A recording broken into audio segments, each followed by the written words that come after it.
Assalamualaikum warahmatullahi wabarakatuh. Kita bertemu lagi pada pembelajaran IPA. Kali ini kita bersama-sama akan mempelajari tentang struktur tumbuhan. Tujuan pembelajaran pada materi struktur tumbuhan adalah membedakan struktur jaringan tumbuhan.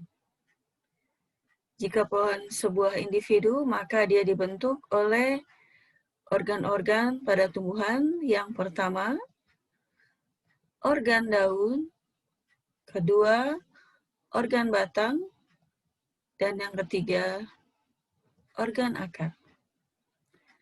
Nah, organ-organ itu sendiri dibentuk oleh berbagai macam jaringan. Baik, kita bahas yang pertama tentang jaringan tumbuhan. Jaringan tumbuhan dibagi menjadi dua kelompok. Yang pertama ada jaringan meristem, yang kedua jaringan permanen. Jaringan meristem atau yang disebut juga dengan jaringan embrional adalah jaringan yang selalu aktif membelah. Ciri-ciri dari jaringan meristem: 1. Disusun oleh sel-sel muda yang selalu aktif membelah. Kedua, susunan selnya rapat. Ketiga, di dalam selnya banyak terdapat protoplasma atau cairan sel. Dan yang keempat, inti selnya besar. Nah, jaringan meristem itu terletak di dua tempat, ada meristem primer dan meristem sekunder. Meristem primer atau meristem yang utama ada pada ujung batang dan di ujung akar, yang menyebabkan akar bertambah panjang, begitu juga dengan batang bertambah tinggi.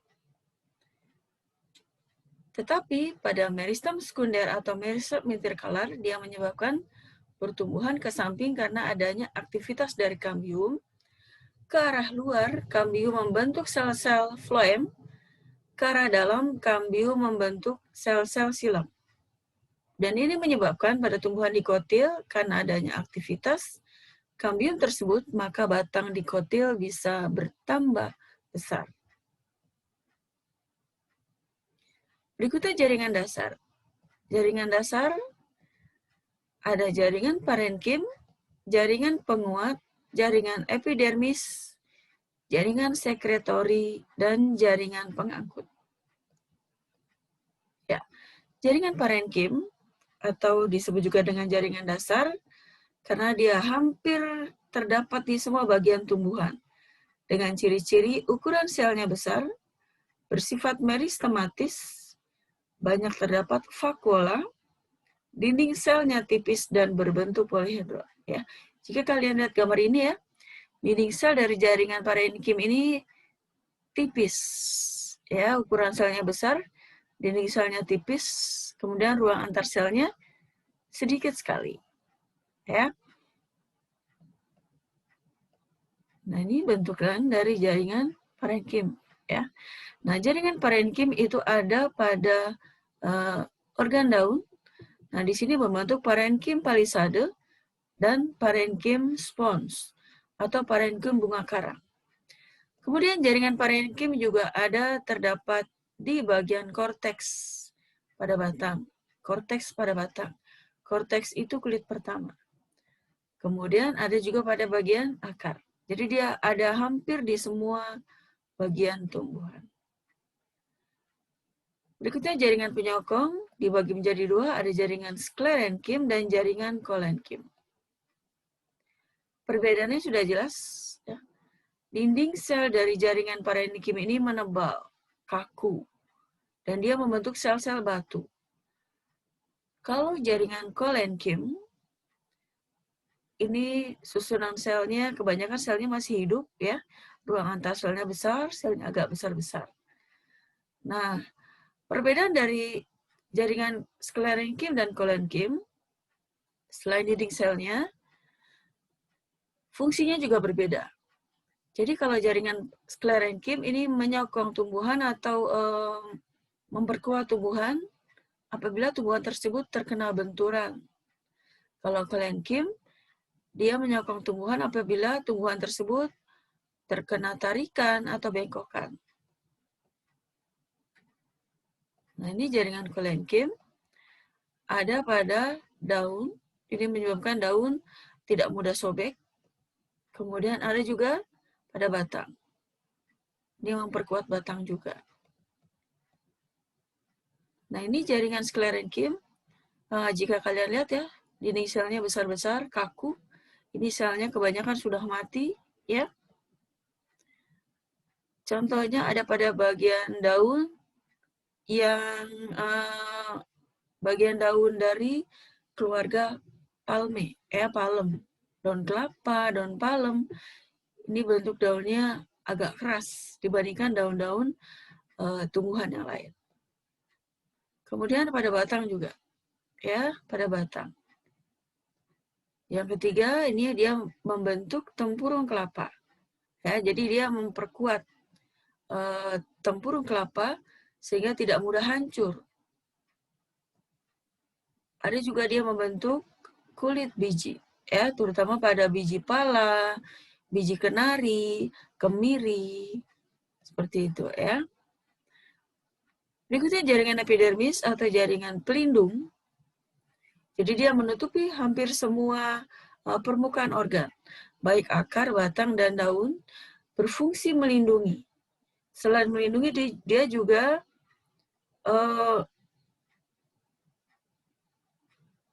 melindungi bagian tumbuhan dari pengaruh luar, seperti penguapan yang berlebihan, kemudian hilangnya zat-zat makanan akibat penguapan yang berlebihan tersebut. Nah, dinding sel dari jaringan epidermis itu mengandung lignin, kutikula, dan pektin. Ya, dia sangat melindungi tumbuhan, ya, dari pengaruh luar yang merugikan.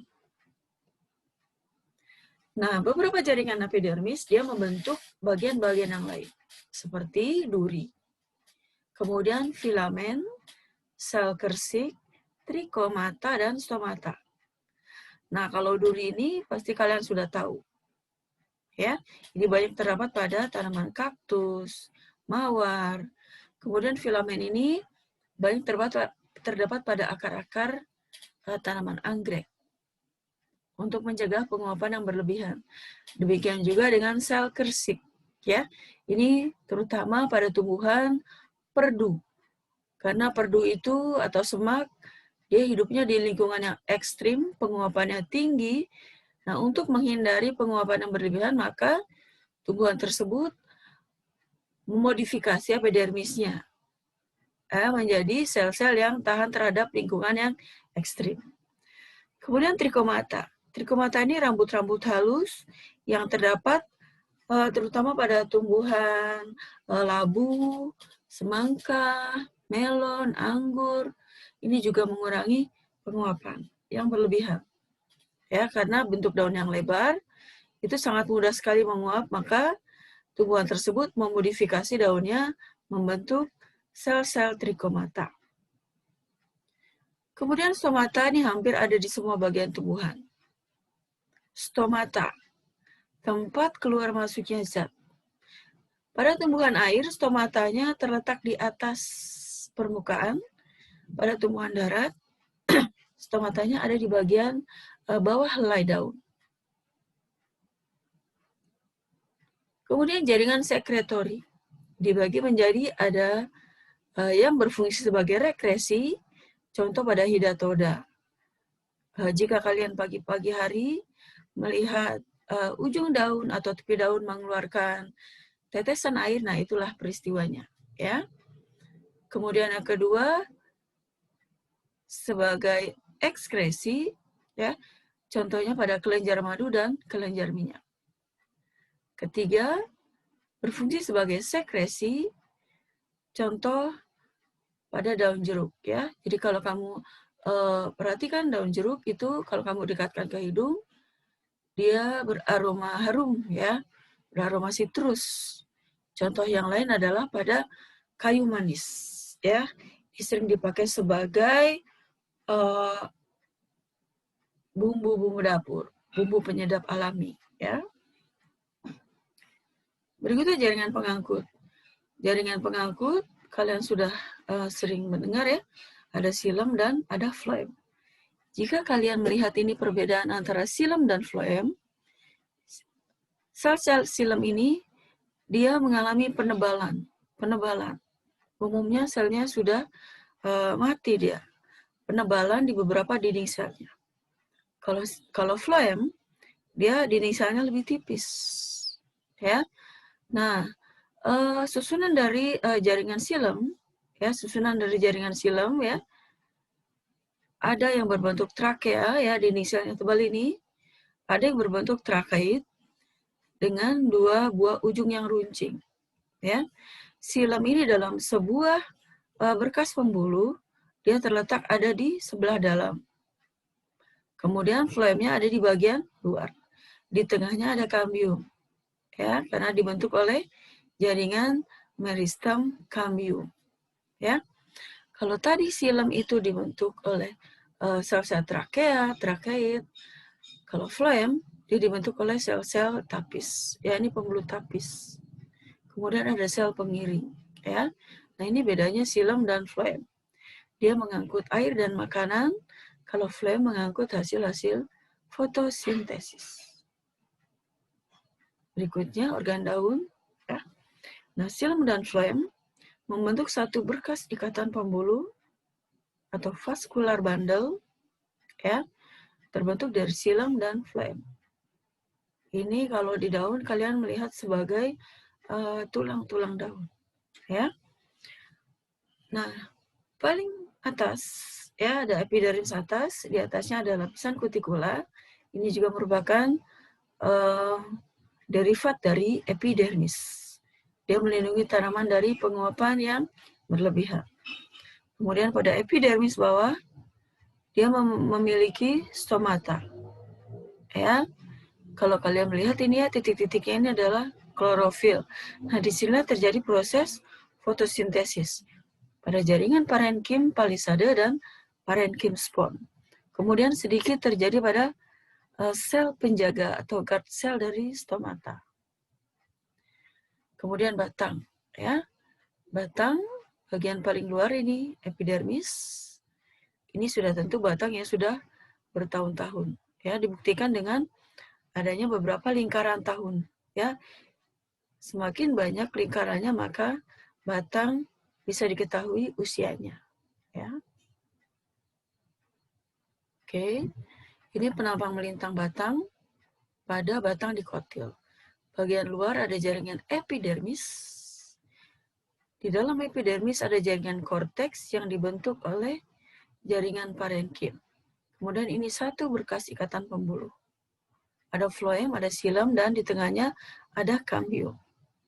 Jika berjajar seperti ini, inilah ciri-ciri dari batang dikotil. Kemudian ini pit atau umpulur, ini juga dibentuk oleh jaringan parenkim. Ya.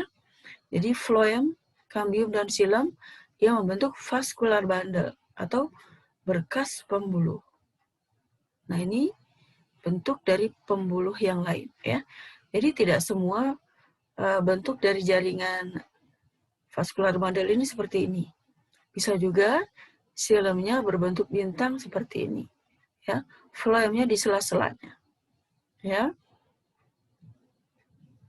Oke. Nah, jika tersebar seperti ini berarti dia termasuk batang monokotil, ya. Pada batang monokotil tidak memiliki cambium, maka pertumbuhannya terbatas karena berkas ikatan pembuluhnya berbeda dengan pada batang dikotil, ya. Jadi ini lapisan kutikula, epidermis, ya. Kemudian ada hipodermis, ini kulit juga, ini jaringan korteks, ya. Kalau ini teratur juga, ini dikotil. Oke, kita lanjutkan akar, ya. Akar dibagi menjadi 3 daerah, ada di daerah tudung akar, ini daerah pemanjangan, karena dia bisa bertambah panjang, dikarenakan karena di sini ada jaringan meristem apikal. Dan ini daerah pendewasaan. Ya, daerah pendewasaan. Kemudian dia mengalami perluasan dan membentuk rambut-rambut akar. Nah, disinilah terjadi proses penyerapan air dan mineral. Jadi penyerapannya bukan di sini ya, tapi di rambut akar. Ya, bagian luar sama ya dengan jaringan organ yang lain, ada epidermis, ya, kemudian akar ada namanya endodermis atau penebalan di kulit di bagian dalam. Ya. Nah, ini penampang melintang akar. Oke, yang terakhir organ bunga. Organ bunga dibagi menjadi alat perhiasan bunga ya berupa mahkota dan kelopak, kemudian alat reproduksi atau perkembangbiakan terdiri dari putik dan benang sari. Ya, demikian materi tentang struktur tumbuhan. Terima kasih atas perhatian kalian. Assalamualaikum warahmatullahi wabarakatuh.